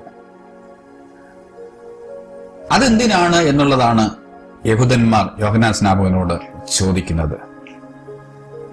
അവിടെ താൻ വെള്ളത്താൽ സ്നാനം കഴിപ്പിക്കുന്നതേയുള്ളൂ. അത് മാനസാന്തരത്തിന്റെ ഒരു അടയാളം മാത്രമാണ്. തന്റെ പിന്നാലെ വരുന്നവൻ അവരുടെ ഇടയിലുണ്ട്. അവന്റെ ഒരു അടിമയായിരിക്കാൻ പോലും തനിക്ക് യോഗ്യനല്ല. അവൻ വെള്ളം കൊണ്ടും ആത്മാവ് കൊണ്ടും നിങ്ങളെ സ്നാനം കഴിപ്പിക്കും എന്ന് യോഹന്നാൻ പ്രവചിപ്പിക്കുന്നു. ഈ സംഭവങ്ങളെല്ലാം നടക്കുന്നത് ബഥാനിയയിലാണ്. യെരുശലേമിന് 5 കിലോമീറ്റർ തെക്കായി ബഥാനി എന്ന ഒരു ചെറിയ പട്ടണമാണ്. ഇത് യെരിഹോവിന് സമീപത്തുള്ള യോർദാൻ നദിയിലെ ഒരു കടവ് മാത്രമാണ്. യോഹന്നാന്റെ രണ്ടാമത്തെ സാക്ഷ്യം 29 മുതലുള്ള വാക്യങ്ങളിൽ പറയുന്നുണ്ട്. പിറ്റേന്നാൾ യേശു തന്റെ അടുക്കൽ വരുന്നത് കണ്ടിട്ട്, ഇതാ ലോകത്തിന്റെ പാപം ചുമക്കുന്ന ദൈവത്തിന്റെ കുഞ്ഞാട് എന്ന് പറഞ്ഞു. ലോകത്തിന്റെ പാപം ചുമക്കുന്ന ദൈവത്തിന്റെ കുഞ്ഞാട് എന്ന് യേശുക്രിസ്തുവിനെ പരിചയപ്പെടുത്തിക്കൊണ്ട് യോഹന്നാൻ പറയുകയാണ്. യാതൊരു മുൻവിധിയുമില്ല. ഒരുപക്ഷെ ദൈവം വെളിപ്പെടുത്തി കൊടുത്തതായിരിക്കാം. യേശുക്രിസ്തുവിനെ കുറിച്ച് യോഹന്നാൻ സ്നാപകൻ കൂടെ നിൽക്കുന്നവർക്ക് പരിചയപ്പെടുത്തി കൊടുക്കുന്നത്, യേശുക്രിസ്തു കടന്നു വരുന്നത് കണ്ടിട്ട് യോഹന്നാൻ സ്നാപകൻ പറയുകയാണ്, ഇതാ ലോകത്തിന്റെ പാപം ചുമക്കുന്ന ദൈവത്തിന്റെ കുഞ്ഞാട്. എന്റെ പിന്നാലെ ഒരു പുരുഷൻ വരുന്നു. അവൻ എനിക്ക് മുമ്പേ ഉണ്ടായിരുന്നത് കൊണ്ട് എനിക്ക് മുമ്പനായി തീർന്നു. ഞാനും അവനെ അറിഞ്ഞില്ല. എങ്കിലും അവൻ ഇസ്രായേലിന് വെളിപ്പെടേണ്ടതിന് ഞാൻ വെള്ളത്തിൽ സ്നാനം കഴിപ്പാൻ വന്നിരിക്കുന്നു എന്ന് പറഞ്ഞു. മുൻകൂട്ടി തനിക്ക് അനുഭവപ്പെടുന്നത്, തനിക്ക് വെളിപ്പെടുന്നത് യോഹന്നാൻ പ്രവചിക്കുകയാണ് അവിടെ. ഞാൻ മുമ്പ് പറഞ്ഞവൻ, എനിക്ക് പിന്നാലെ ഒരുവൻ വരുന്നുണ്ട് എന്ന് പറഞ്ഞവൻ, ഇതാ സാക്ഷാൽ ഇസ്രായേലിൻ നിങ്ങളുടെ മുമ്പിൽ നിൽക്കുന്നു. ഇവനാണ് ലോകത്തിന്റെ പാപത്തെ ചുമക്കുവാൻ പോകുന്ന കുഞ്ഞാട് എന്ന് പറഞ്ഞ് യേശുക്രിസ്തുവിനെ വെളിപ്പെടുത്തുകയാണ് യോഹന്നാൻ സ്നാപകൻ. മാത്രമല്ല, എനിക്ക് സംഭവിക്കാനുള്ളതിനെ കുറിച്ചുള്ള ഒരു മുൻകൂട്ടിയുള്ള പ്രവചനം ദൈവം യോഹന്നാൻ സ്നാപകന് വെളിപ്പെടുത്തി കൊടുത്തത്, ആത്മാവ് പ്രാവ് പോലെ സ്വർഗത്തിൽ നിന്ന് ഇറങ്ങി വരുന്നത് ഞാൻ കണ്ടു. അത് അവന്റെ മേൽ വസിച്ചു. ഞാനോ അവനെ അറിഞ്ഞില്ല. എങ്കിലും വെള്ളം സ്നാനം കഴിപ്പിക്കാൻ എന്നെ അയച്ചവൻ എന്നോട്, ആരുടെ മേൽ ആത്മാവ് ഇറങ്ങുന്നതും വസിക്കുന്നതും നീ കാണുന്നുവോ, അവൻ പരിശുദ്ധാത്മാവിൽ സ്നാനം കഴിപ്പിക്കുന്നവൻ ആകുന്നു എന്ന് പറഞ്ഞു. ദൈവം യോഹന്നാൻ സ്നാപകന് വെളിപ്പെടുത്തി കൊടുത്തതാണ് ഈ ഒരു സത്യം. നീ സ്നാനം കഴിപ്പിക്കുമ്പോൾ പരിശുദ്ധാത്മാവ് പ്രാവുന്ന രൂപത്തിൽ ആരുടെ മേൽ ഇറങ്ങുന്നത് നീ കാണുന്നുവോ, അവനാണ് പരിശുദ്ധാത്മാവ് കഴിപ്പിക്കുവാൻ പോകുന്നത് എന്ന് യോഹന്നാൻ സ്നാപകൻ മനസ്സിലാക്കി. അവൻ തന്നെയാണ് സാക്ഷാൽ ദൈവപുത്രൻ എന്ന യോഹന്നാൻ സാക്ഷിക്കുന്നു. ഇനി സംഭവിക്കാൻ പോകുന്നതിനെ കുറിച്ച് നിശ്ചയമായും സ്നാപക യോഹന്നാൻ ഒരു മുന്നറിവുണ്ടായിരുന്നു. തന്റെ മുന്നിലേക്ക് സ്നാനം കഴിക്കുവാനായിട്ട് ഒരു മനുഷ്യൻ കടന്നു വരും. അവനിൽ ആ സ്നാനം കഴിക്കുമ്പോൾ പരിശുദ്ധാത്മാവ് പ്രാവുന്ന രൂപത്തിൽ അവനിലേക്ക് ഇറങ്ങി വരികയും അവനിൽ വസിക്കുകയും ചെയ്യുന്നത് നീ കാണും. അവനാണ് ലോകത്തെ വീണ്ടെടുക്കുവാനായിട്ട് കടന്നു വരുന്ന സാക്ഷാൽ ഇസ്രായേലിനായ, എന്റെ പിന്നാലെ വരുന്നവനായ ദൈവത്തിന്റെ കുഞ്ഞാട്, ലോകത്തിന്റെ പാപത്തെ ചുമക്കുവാൻ വരുന്നവനായ ദൈവത്തിന്റെ കുഞ്ഞാട് എന്ന് യേശുക്രിസ്തുവിനെ യോഹന്നാൻ സാക്ഷിക്കുന്നു. യേശുക്രിസ്തുവിനെ കുറിച്ചുള്ള യോഹന്നാന്റെ രണ്ടാമത്തെ സാക്ഷ്യമാണത് പറയുന്നത്. യോഹന്നാൻ സ്നാപകന്റെ മൂന്നാമത്തെ സാക്ഷ്യമാണ് 35ഉം 36ഉം വാക്യങ്ങൾ. പിറ്റേന്നാൾ യോഹന്നാൻ പിന്നെയും തന്റെ ശിഷ്യന്മാരിൽ രണ്ടുപേരുമായി അവിടെ നിൽക്കുമ്പോൾ കടന്നുപോകുന്ന യേശുക്രിസ്തുവിനെ നോക്കിയിട്ട് ഇതാ ദൈവത്തിന്റെ കുഞ്ഞാട് എന്ന് പറഞ്ഞു. ഇതാ ദൈവത്തിന്റെ കുഞ്ഞാട്. യേശുക്രിസ്തുവിനെ കുറിച്ചുള്ള യോഹന്നാൻ സ്നാപകന്റെ മൂന്നാമത്തെ സാക്ഷ്യമാണ് 35, 36 വാക്യങ്ങൾ. തന്റെ ശിഷ്യന്മാരിൽ രണ്ടുപേരുമായിട്ട്, യോഹന്നാൻ സ്നാപകന്റെ ശിഷ്യന്മാരിൽ രണ്ടുപേരുമായിട്ട് നിൽക്കുമ്പോൾ യോഹന്നാൻ തന്റെ ശിഷ്യന്മാരെ യേശുക്രിസ്തുവിനെ പരിചയപ്പെടുത്തി കൊടുക്കുകയാണ്. അവർ യേശുവിന്റെ പിന്നാലെ പിന്നീട് പോയതായിട്ടും ഈ സംഭവം വെളിപ്പെടുത്തുന്നുണ്ട്. ഇവിടെ ഒരു സംശയം ഉയരുന്നത്, തന്നോടൊപ്പം ഉണ്ടായിരുന്ന യോഹന്നാൻ സ്നാപകന്റെ ശിഷ്യന്മാർ യേശുക്രിസ്തുവിനെ അവർക്ക് പരിചയപ്പെടുത്തി കൊടുത്തപ്പോൾ ആ ശിഷ്യന്മാർ യേശുവിന്റെ പിന്നാലെ പോയി. എന്നാൽ സ്നാപക യോഹന്നാൻ യേശുക്രിസ്തുവിന്റെ പിന്നാലെ പോകുന്നില്ല, അവിടെ തന്നെ നിൽക്കുകയാണ്. അവൻ പറഞ്ഞത് ആ രണ്ട് ശിഷ്യന്മാർ കേട്ടു, യേശുവിനെ അനുഗമിച്ചു. യേശു തിരിഞ്ഞ് അവർ പിന്നാലെ വരുന്നത് കണ്ട് അവരോട് നിങ്ങൾ എന്ത് അന്വേഷിക്കുന്നു എന്ന് ചോദിച്ച് അവർ റബ്ബി എന്ന് വെച്ചാൽ ഗുരു, നീ എവിടെ പാർക്കുന്നു എന്ന് ചോദിച്ചു. അവൻ അവരോട് വന്ന് കാൺമിൻ എന്ന് പറഞ്ഞു. ശിഷ്യന്മാരിൽ, യോഹന്നാൻ സ്നാപകന്റെ ശിഷ്യന്മാരിൽ, യോഹന്നാൻ സ്നാപകൻ യേശുക്രിസ്തുവിനെ പരിചയപ്പെടുത്തി കൊടുത്തപ്പോൾ അവന്റെ പിന്നാലെ ഈ രണ്ടുപേരും പോവുകയാണ്. യേശുക്രിസ്തു തിരിഞ്ഞ് തന്റെ പിന്നാലെ വരുന്ന ശിഷ്യന്മാരോട്, യോഹന്നാൻ സ്നാപകന്റെ ശിഷ്യന്മാരോട് ചോദിക്കുന്നു, നിങ്ങൾ എന്ത് അന്വേഷിക്കുകയാണ്? നിങ്ങൾ എന്തിനാണ് എന്റെ പിന്നാലെ വരുന്നത്? അവർ യേശുക്രിസ്തുവിനോട് പറയുകയാണ്, ഗുരു, നീ എവിടെ പാർക്കുന്നു?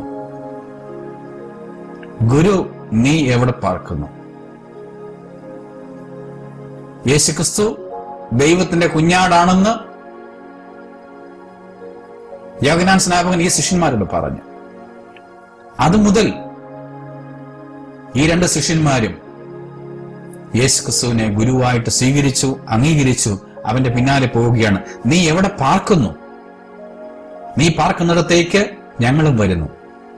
അതാ അന്വേഷണം, ആ ചോദ്യം, ആ ഉത്തരം.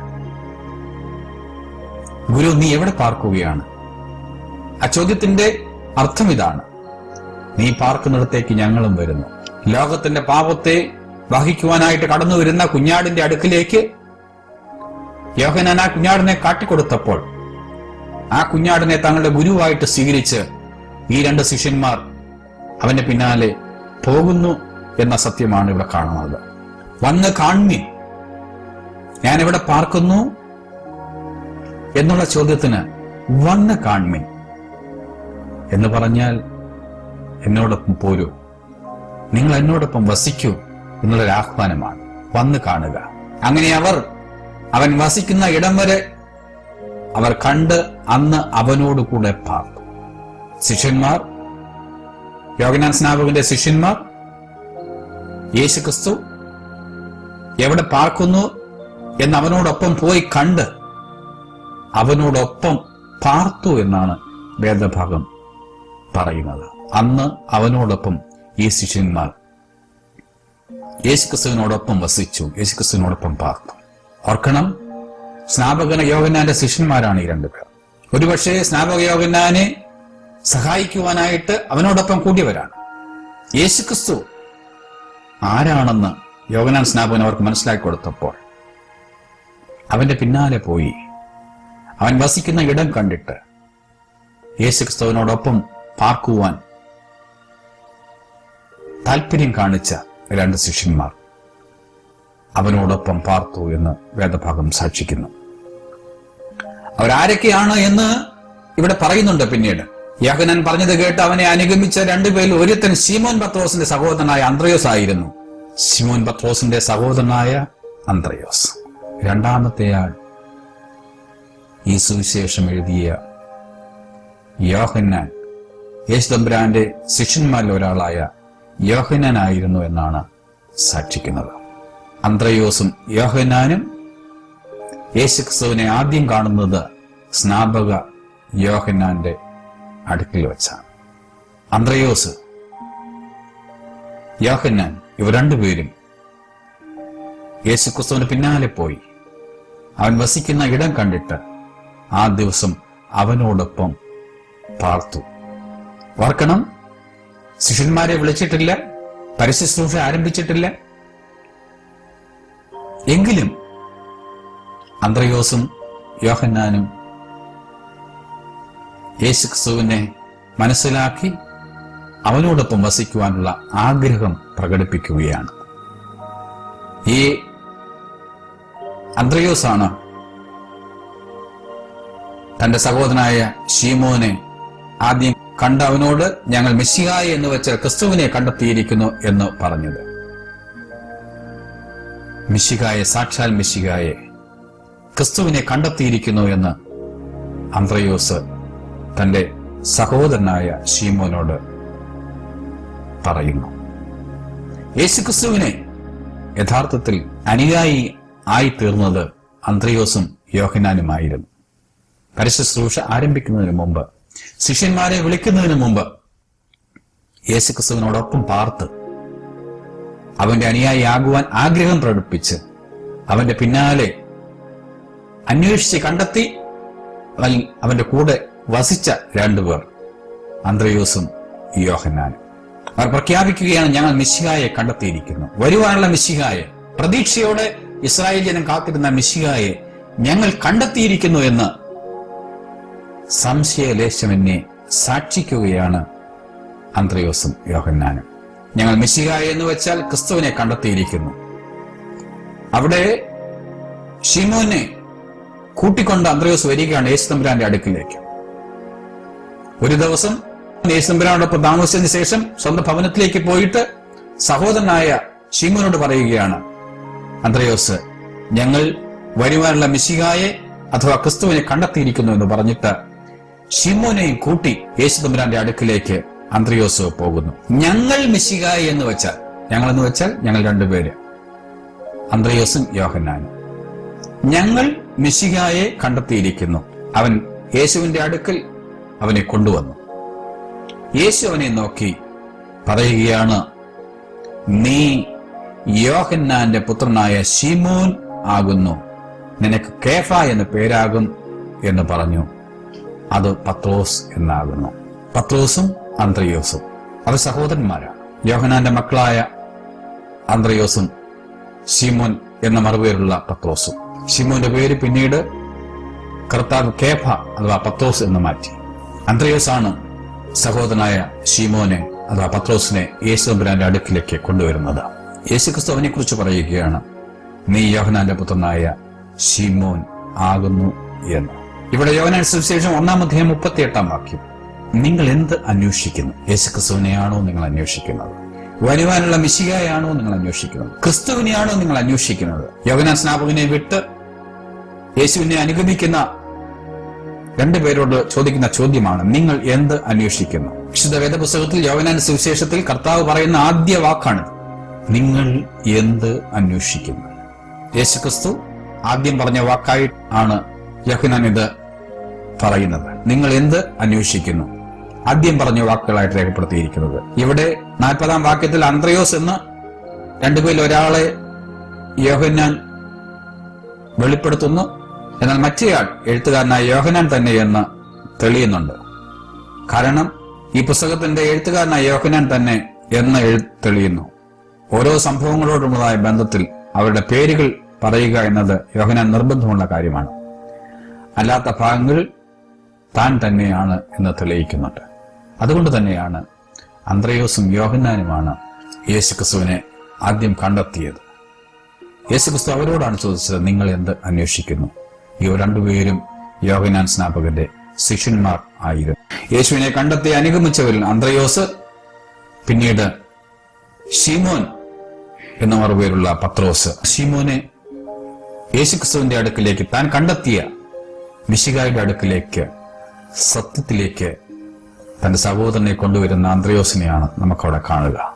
ഇവിടെ ദിവസങ്ങൾ കാൽക്കുലേറ്റ് ചെയ്യുമ്പോൾ the first day John the Baptist bears witness to the light, the Christ, in the presence of the Jews. The second day John the Baptist, Christ baptized with the Holy Spirit. The third day John the Baptist sends two disciples to Christ, Yohanan and Andrew. The fourth day Jesus calls Philip and Nathanael. 43 വാക്യം മുതൽ കാണുന്നത്. പിറ്റേന്നാൾ യേശു ഗലീലയിലേക്ക് പുറപ്പെടുവാൻ ഭാവിച്ചപ്പോൾ ഫിലിപ്പോസിനെ കണ്ടിട്ട് എന്നെ അനുഗമിക്ക എന്ന് പറഞ്ഞു. ഫിലിപ്പോസ് അന്ത്രയോസിന്റെയും പത്രോസിന്റെയും പട്ടണമായ ബെത്സയിദയിൽ നിന്നുള്ളവൻ ആയിരുന്നു. ഫിലിപ്പോസ് നഥാനിയേലിനെ കണ്ടിട്ട് അവനോട്, ന്യായപ്രമാണത്തിൽ മോശയും പ്രവാചകന്മാരും എഴുതിയിരിക്കുന്നവനെ കണ്ടെത്തിയിരിക്കുന്നു, അവൻ ജോസഫിന്റെ പുത്രനായ യേശു എന്ന നസ്രത്തുകാരൻ തന്നെ എന്ന് പറഞ്ഞു. നഥാനിയേൽ അവനോട്, നസ്രയത്തിൽ നിന്ന് വല്ല നന്മയും വരുമോ എന്ന് പറഞ്ഞു. ഫിലിപ്പോസ് അവനോട്, വന്ന് കാണുക എന്ന് പറഞ്ഞു. നഥാനിയേൽ തന്റെ അടുക്കൽ വരുന്നത് കണ്ടിട്ട് യേശു തമ്പുരാൻ, ഇതാ സാക്ഷാൽ ഇസ്രായേലിൻ, ഇവനിൽ കളങ്കമില്ല എന്ന് പറഞ്ഞു. നഥാനിയേൽ അവനോട്, എന്നെ എവിടെ വെച്ച് അറിയുമെന്ന് ചോദിച്ചതിന്, ഫിലിപ്പോസ് നിന്നെ വിളിക്കുന്നതിന് മുമ്പ് നീ അത്തിയുടെ കീഴിലിരിക്കുമ്പോൾ ഞാൻ നിന്നെ കണ്ടു എന്ന് യേശു ഉത്തരം പറഞ്ഞു. നഥാനിയേൽ അവനോട്, റബ്ബി, നീ ദൈവപുത്രൻ, നീ ഇസ്രായേലിന്റെ രാജാവ് എന്ന് ഉത്തരം പറഞ്ഞു. യേശു അവനോട്, ഞാൻ നിന്നെ അത്തിയുടെ കീഴിൽ കണ്ടു എന്ന് നിന്നോട് പറയുകൊണ്ട് നീ വിശ്വസിക്കുന്നുവോ? നീ ഇതിനേക്കാൾ വലുത് കാണും എന്ന് ഉത്തരം പറഞ്ഞു. ആമേൻ, ആമേൻ, ഞാൻ നിങ്ങളോട് പറയുന്നു, സ്വർഗം തുറന്നിരിക്കുന്നതും മനുഷ്യപുത്രന്റെ അടുക്കൽ ദൈവദൂതന്മാർ കയറുകയും ഇറങ്ങുകയും ചെയ്യുന്നതും നിങ്ങൾ കാണും എന്ന് അവരോട് പറഞ്ഞു. ആദ്യത്തെ 2 ശിഷ്യന്മാർ അന്ത്രയോസും യോഹന്നാനും സ്വമേധയാ യേശു തമ്പുരാന്റെ അടുക്കിലേക്ക് ചെല്ലുകയായിരുന്നു. സ്നാപക യോഹന്നാൻ പറഞ്ഞതനുസരിച്ച്, വെളിപ്പെടുത്തിയതനുസരിച്ച്, ഗുരുവിനെ കാണിച്ചു കൊടുത്തതനുസരിച്ച്, കുഞ്ഞാടിനെ കാണിച്ചു കൊടുത്തതനുസരിച്ച് അന്ത്രയോസും യോഹന്നാനും സ്വമേധയ യേശു തമ്പുരാനെ അനുഗമിക്കുന്നു. പിന്നീട് അന്ത്രയോസ് തന്റെ സഹോദരനായ ശീമോനെ യേശു തമ്പുരാന്റെ അടുക്കിലേക്ക് കൂട്ടിക്കൊണ്ട് ചെല്ലുന്നു. ഫിലിപ്പോസിനെ കർത്താവ് നേരിട്ട് വിളിച്ചു. ഫിലിപ്പോസ് നഥാനിയേലിനെ കണ്ടിട്ട് അവനെ കർത്താവിന്റെ അടുക്കിലേക്ക് കൂട്ടിക്കൊണ്ടുവന്നു. ശിഷ്യന്മാരുടെ കൂട്ടത്തിൽ കർത്താവ് നേരിട്ട് വിളിക്കുന്നത് ഫിലിപ്പോസിനെയാണ്. ഫിലിപ്പോസ് പിന്നീട് നഥാനിയേലിനെ കണ്ടിട്ട് അവനെ യേശു തമ്പുരാന്റെ അടുക്കിലേക്ക് കൂട്ടിക്കൊണ്ടുവരുന്നു. യോഹന്നാന്റെ സുവിശേഷത്തിൽ മാത്രമേ നഥാനിയേലിനെ കുറിച്ച് പറയുന്നുള്ളൂ. 21-ാം അധ്യായം 2-ാം വാക്യത്തിൽ ശിഷ്യന്മാരുടെ കൂടെ നഥാനിയേലിനെയും കാണുന്നുണ്ട്.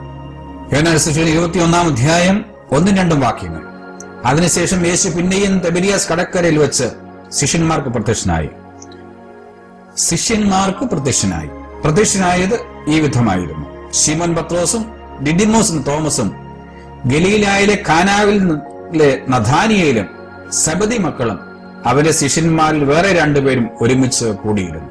നഥാനിയേൽ യേശു തമ്പുരാന്റെ ശിഷ്യന്മാരിൽ ഒരാളായിരുന്നു എന്ന് ഇവിടെ വ്യക്തമാണ്. ഈ നഥാനിയേൽ കാനാ ഗ്രാമത്തിൽ നിന്നുള്ളവനായി. യേശുവിന്റെ 12 അപ്പോസ്തലന്മാരിൽ ബർത്തലോമായി ആണ് ഈ നഥാനിയേൽ എന്ന് കരുതപ്പെടുന്ന വേദപുസ്തക ചരിത്ര പണ്ഡിതന്മാർക്കുണ്ട്. കാരണം ബർത്തലോമായി എന്ന പേരിന് തലോമായിയുടെ പുത്രൻ എന്നാണ് അർത്ഥം. അതുകൊണ്ട് തന്നെ കപടമില്ലാത്ത സാക്ഷാൽ ഇസ്രായേലിൽ ബർത്തലോമായി, തലോമായിയുടെ പുത്രൻ നഥാനിയേൽ, ദൈവത്തിന്റെ ദാനമായ, നഥാനിയേൽ എന്ന വാക്കിന് ദൈവത്തിന്റെ ദാനം എന്നാണ് അർത്ഥം. നഥാനിയേലാണ് യേശു തമ്പുരാന്റെ 12 അപ്പോസ്തലന്മാരിൽ ഒരുവനായ ബർത്തലോമായി എന്ന് കരുതപ്പെടുന്നവർക്കുണ്ട്. ഇവിടെ മറ്റൊരു പ്രത്യേകത, തന്റെ അടുക്കിലേക്ക് കടന്നു വരുന്നവരുടെ ഹൃദയങ്ങളെ വായിക്കുന്ന കർത്താവ്. ഹൃദയങ്ങളെ അറിയുന്ന കർത്താവ്. നഥാനിയേലിനെ കുറിച്ച് വളരെ വ്യക്തമായി യേശു തമ്പുരാന്റെ അഭിപ്രായം രേഖപ്പെടുത്തുന്നു. സാക്ഷാൽ ഇസ്രായേല്യൻ, ഇവനിൽ കപടമില്ല. നഥാനിയേൽ സാക്ഷാൽ ഇസ്രായേല്യൻ, കപടമില്ല. ഇസ്രായേലിനെ കുറിച്ച് ദൈവം ആഗ്രഹിക്കുന്നത് കപടം ഇല്ലാത്തവനായിരിക്കണം, കാപട്യം ഇല്ലാത്തവനായിരിക്കണം, കപടത ഇല്ലാത്തവനായിരിക്കണം. മനുഷ്യരെ കുറിച്ച് ദൈവത്തിന്റെ പ്രതീക്ഷ ഇത് തന്നെയാണ്. കാപട്യമില്ലാത്ത, കപടതയില്ലാത്ത, ഇരുമുഖമില്ലാത്ത വ്യക്തിയായിരിക്കണം മനുഷ്യർ. ഇസ്രായേലിനെ കുറിച്ചുള്ളതായ ദൈവത്തിന്റെ കാഴ്ചപ്പാട് തന്നെയാണ് മനുഷ്യരെ കുറിച്ചുള്ളതായ ദൈവത്തിന്റെ കാഴ്ചപ്പാട്. എന്നെയും നിങ്ങളെയും കുറിച്ച് ദൈവത്തിന്റെ കാഴ്ചപ്പാട് ഇത് തന്നെയാണ്. കാപട്യമില്ലാത്ത, കപടതയില്ലാത്ത, മുഖമറയില്ലാത്ത വ്യക്തിത്വത്തിന്റെ ഉടമകളായിട്ട് നാം മാറണം. സാക്ഷാൽ ഇസ്രായേലിൻ, കപടമില്ലാത്തവൻ. എത്ര നല്ല പ്രശംസ! മനുഷ്യരെ കുറിച്ച് ദൈവത്തിന്റെ പ്രശംസ, എന്നെയും നിങ്ങളെയും കുറിച്ചുള്ള ദൈവത്തിന്റെ പ്രശംസ അതായിരിക്കണം. സമർത്ഥന്മാരെക്കാൾ ദൈവത്തിന് ഇഷ്ടം കാപട്യമില്ലാത്തവരെയാണ്, കപടതയില്ലാത്തവരെയാണ്, നിഷ്കളങ്കരെയാണ് ദൈവം സ്വീകരിക്കുന്നത്, സ്നേഹിക്കുന്നത്. നീ അത്തിയുടെ കീഴിൽ ഇരിക്കുമ്പോൾ നിന്നെ ഞാൻ കണ്ടു എന്നാണ് യേശുക്രിസ്തു പറയുന്നത്. അത്തിയുടെ കീഴിലുള്ളതായ ഇരിപ്പ് സ്വാഭാവികമായും യഹൂദന്മാർ ശാന്തമായി ഇരിക്കുന്ന വിശ്രമ സ്ഥലമാണ്. സമാധാനത്തോടുകൂടി, സ്വസ്ഥതയോടുകൂടി ശാന്തമായി വിശ്രമിക്കുന്ന വിശ്രമ സ്ഥലം. അത്തിയുടെ കീഴിൽ തണലുണ്ട്, സ്വസ്ഥമായി ഇരിക്കാം, മറ്റ് ശല്യങ്ങളൊന്നുമില്ല. റാബിമാർ, യഹൂദ റാബിമാർ തങ്ങളുടെ തോട്ടത്തിലെ അത്തിയുടെ കീഴിൽ രാവിലെ ഇരുന്ന് ധ്യാനിക്കുകയും പ്രാർത്ഥിക്കുകയും ചെയ്യുന്ന രീതിയുണ്ട്. ഒരു പക്ഷേ അങ്ങനെയുള്ള ധ്യാനത്തിലും പ്രാർത്ഥനയിലും ഇരുന്നപ്പോഴായിരിക്കാം ബർത്ലഹേമിയെ അല്ലെങ്കിൽ നഥാനിയേലിനെ യേശു തമ്പുരാൻ വിളിച്ചത്. ശാന്തമായി ധ്യാനത്തോടുകൂടി ദൈവസന്നിധിയിൽ ചെലവഴിക്കുന്നവരെ ദൈവം കൈവിടുകയില്ല. കളങ്കമില്ലാത്തവരായിട്ട്, കാപട്യമില്ലാത്തവരായിട്ട് ദൈവസന്നിധിയിൽ ധ്യാനത്തോടുകൂടി ദൈവത്തെ ധ്യാനിച്ചുകൊണ്ട്, കളങ്കമില്ലാതെ, കപടതയില്ലാതെ ദൈവത്തെ ധ്യാനിക്കുന്ന മനുഷ്യനെ ദൈവം സ്വീകരിക്കും, ദൈവം കൈവിടുകയില്ല. ബർത്ലഹേമിയെ, നഥാനിയേലിനെ ദൈവം സ്വീകരിച്ചതുപോലെ കപടതയില്ലാത്ത മനുഷ്യനെ, കാപട്യമില്ലാത്ത നിങ്ങളെ പ്രാർത്ഥനയോടുകൂടി, ധ്യാനത്തോടുകൂടി ദൈവസന്നിധിയിൽ നിങ്ങൾ ചെലവഴിക്കുന്നുണ്ടെങ്കിൽ ദൈവം നിങ്ങളെ സ്വീകരിക്കും. 51-ാം വാക്യം. ആമേൻ ആമേൻ, ഞാൻ നിങ്ങളോട് പറയുന്നു, സ്വർഗം തുറന്നിരിക്കുന്നതും മനുഷ്യപുത്രന്റെ അടുക്കൽ ദൈവദൂതന്മാർ കയറുകയും ഇറങ്ങുകയും ചെയ്യുന്നതും നിങ്ങൾ കാണും എന്ന് അവനോട് പറഞ്ഞു. ആമേൻ ആമേൻ, ഞാൻ നിങ്ങളോട് പറയുന്നു. സത്യം സത്യമായി, നിശ്ചയമായി, ആമേൻ, അപ്രകാരം തന്നെ, സത്യമായി, നിശ്ചയമായി എന്ന അർത്ഥത്തിൽ ആമേൻ ആമേൻ വിശ്വസിക്കുകയാണ്. നിങ്ങൾ വിശ്വസിക്കണം. സത്യമായും സത്യമായും നിങ്ങൾ വിശ്വസിക്കണം. ഞാൻ നിങ്ങളോട് പറയുന്നു. ഏകദേശം 25 പ്രാവശ്യം ആമേൻ എന്ന പദം ഉപയോഗിച്ചിട്ടുണ്ട്. ഒരു വലിയ യാഥാർത്ഥ്യം യേശു തമ്പുരാൻ വെളിപ്പെടുത്തുകയാണ്. എന്താണ് ആ യാഥാർത്ഥ്യം? സ്വർഗം തുറക്കുന്നതല്ല, സ്വർഗം തുറന്നിരിക്കുന്നതും മനുഷ്യപുത്രന്റെ അടുക്കൽ ദൈവദൂതന്മാർ കയറുകയും ഇറങ്ങുകയും ചെയ്യുന്നത് നിങ്ങൾ കാണും എന്ന് പറഞ്ഞു. ദൈവദൂതന്മാർ കയറുകയും ഇറങ്ങുകയും ചെയ്യുന്നത്. മനുഷ്യാവതാരം ചെയ്ത യേശുക്രിസ്തു സ്വർഗത്തിലേക്ക് ദൂതന്മാരെ, മനുഷ്യരെ കയറ്റുന്ന ഗോവേണിയായി ഇവിടെ മാറുന്നു. യേശുക്രിസ്തുവിന്റെ 2-ാം വരവിൽ ദൂതന്മാർ സ്വർഗത്തിലേക്ക് കയറുന്നതും ഇറങ്ങുന്നതും നിങ്ങൾ കാണും, ശിഷ്യന്മാർ കാണും എന്നാ പറയുന്നത്. സ്വർഗം തുറക്കുന്നത് വരുവാനുള്ള വലിയൊരു അനുഭവമാണ്. സെക്കൻഡ് കമ്മിങ്ങിനെ കുറിച്ചുള്ളതായ വലിയൊരു അനുഭവമാണ് ഇവിടെ പറയുന്നത്. സ്വർഗം തുറക്കുന്നത് നിങ്ങൾ കാണും. മനുഷ്യപുത്രന്റെ അടുക്കലേക്ക്, മനുഷ്യപുത്രൻ പിതാവാൻ ദൈവത്തിന്റെ അടുക്കൽ ഇരിക്കുന്നത് നിങ്ങൾ കാണും. മനുഷ്യപുത്രന്റെ അടുക്കൽ ദൈവദൂതന്മാർ കയറുന്നതും പിതാവാൻ ദൈവത്തിന്റെ അടുക്കൽ, സ്വർഗത്തിൽ പിതാവാൻ ദൈവത്തിന്റെ അടുക്കൽ മനുഷ്യപുത്രൻ ഇരിക്കുന്നത് നിങ്ങൾ കാണും. ആ മനുഷ്യപുത്രന്റെ അടുക്കിലേക്ക് ദൈവദൂതന്മാർ കയറുകയും ഇറങ്ങുകയും ചെയ്യുന്നത് നിങ്ങൾ കാണും. സ്വർഗം തുറക്കുന്ന ഒരു അനുഭവം സെക്കൻഡ് കമ്മിങ്ങിൽ സംഭവിക്കുന്നത് മുൻകൂട്ടിയോടെ പ്രവചിക്കുകയാണ്. യേശുക്രിസ്തുവിന്റെ രണ്ടാമത്തെ വരവിൽ പിതാവാൻ ദൈവത്തിന്റെ വലതുഭാഗത്ത് പുത്രൻ തമ്പുരാൻ ഇരിക്കുന്നതും ദൈവദൂതന്മാർ സ്വർഗത്തിലേക്ക് കയറുകയും ഭൂമിയിലേക്ക് ഇറങ്ങുകയും ചെയ്യുന്നത് നീതിയോടെ വസിക്കുന്ന, വിശ്വസ്തയോടെ ജീവിക്കുന്ന, കളങ്കമില്ലാത്തവരായിട്ട് ജീവിക്കുന്നവരെ പിതാവിന്റെ അടുക്കിലേക്ക് കൂട്ടിക്കൊണ്ടുപോകുന്ന ദൂതന്മാർ കയറുകയും ഇറങ്ങുകയും ചെയ്യുന്നത് നിങ്ങൾ കാണുമെന്ന് യേശു തമ്പുരാൻ ഇവിടെ വെളിപ്പെടുത്തുകയാണ്.